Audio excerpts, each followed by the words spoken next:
So this is a slide of melanated thin skin from a darker skinned individual. We're gonna go from deep to superficial.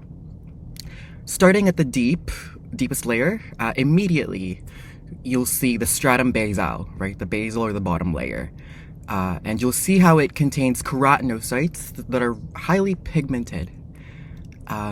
Now, this pigment, the melanin granules, right, these are transferred to these keratinocytes from melanocytes. And there's a few here on this slide. There's one here, another melanocyte here.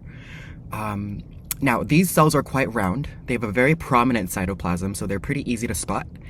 And because they transfer their pigment over to the keratinocytes, the melanocytes themselves are paradoxically unpigmented.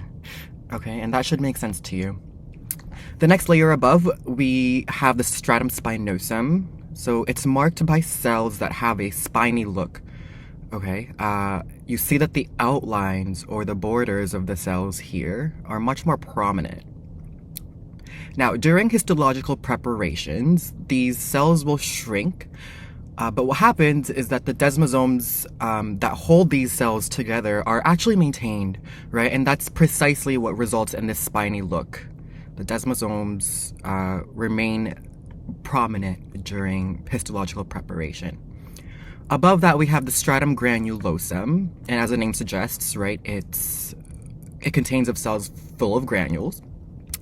A little bit harder to spot, but you see them here, right? And these granules, they contain lipids, right? These lipid contents are going to be released into the extracellular matrix, and it's exactly what forms the epidermal water barrier. And it's what makes your skin water resistant. Stratum lucidum we don't see here, since you know that that's only in thick skin. So then our most superficial layer would be the stratum corneum. Right? Corneum, we borrow from Latin. It means horn-like. These cells are much sturdier and much tougher than most, right? They're flattened, they're very densely packed with keratin, and they're tightly bound together.